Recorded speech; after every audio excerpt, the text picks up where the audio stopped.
Yo, my grandpa told me the realest shit ever. He told me everybody's trying to be great. Everybody wants to be this legendary, great thing, this great person, this great man. Why? Not everybody's going to be great. That's the reality of it.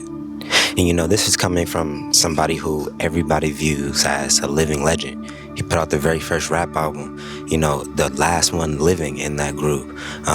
The impact that they had, people look up to him like royalty. You know how many times I've been had run-ins where people just stop me and be like, you do realize you are from a royal bloodline, right?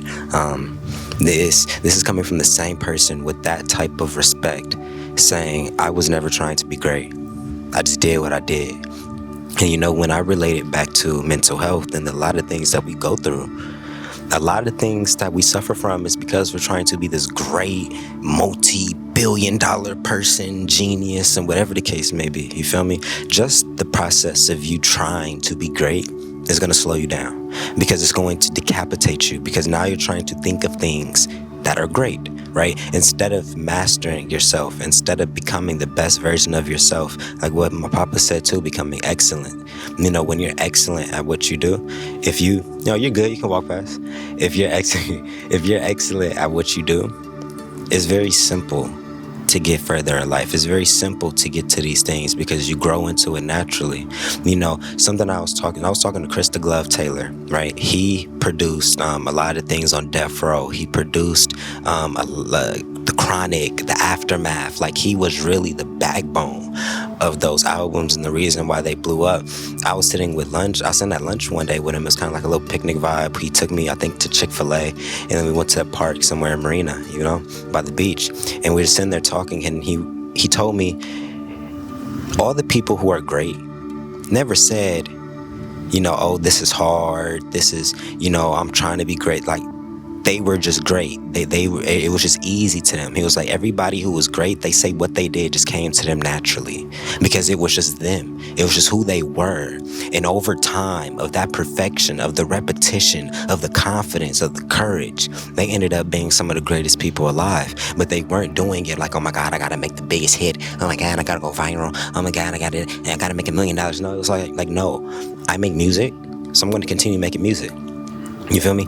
I'm a poet. I'm going to continue making poems. And long and behold, my poems ended up, boom.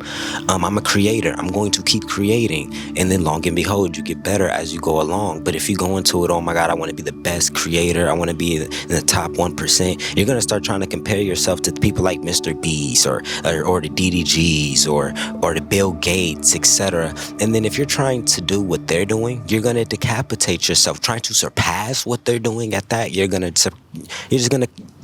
break down, because you haven't mastered the elements that you have already. And that is a key part in this journey, mastering what you have, becoming excellent in your body, in your mind, in your spirit, in your craft, and then everything else kind of happens. What would your life look like if you focused on just becoming good, getting better each and every time? Just opening up your ideas, doing new things, and when you do those new things, get better. Do it a little bit better. Figure out what you're doing wrong. Sink the new knowledge. Actually dedicate yourself to the process of becoming better, and train those muscles, train those skill sets over time. I promise you, you'll be closer to the goal than you thought. I promise.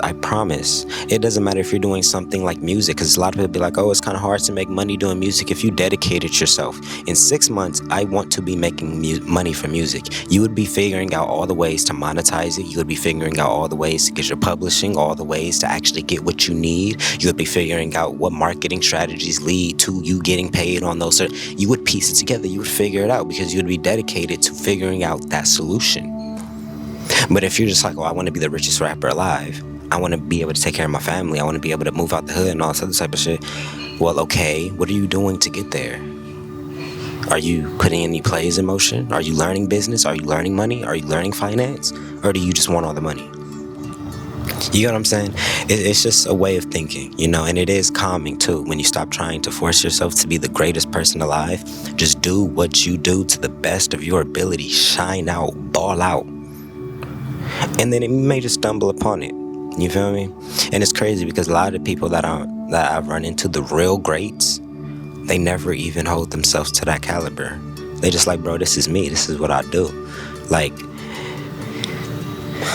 they don't even kind of react to the greatness statements, you know? But, you know, it's all just something I've been learning on this journey. To each his own. You guys can take what you want. But I do believe that striving for greatness will set you back. Strive for excellence, not greatness. Strive to be the best version of you that you can be in everything. And then you might just stumble upon it. Might. Because once again, greatness is an anomaly. Because if everybody was able to become great, if everybody was, you know, had greatness in them, it wouldn't be. Nobody would be striving for it. It would just be like air. Because everybody has it. But the fact that we can come to the point where we're like, some people are great, it's because they're anomalies in their space. They did something. They acted a certain way. They lived a certain way. And this stood them out from the crowd. And then we call those the greats. It's usually not the ones who stuck in the crowd. It's usually the ones that was like an eyesore standing to the hard right.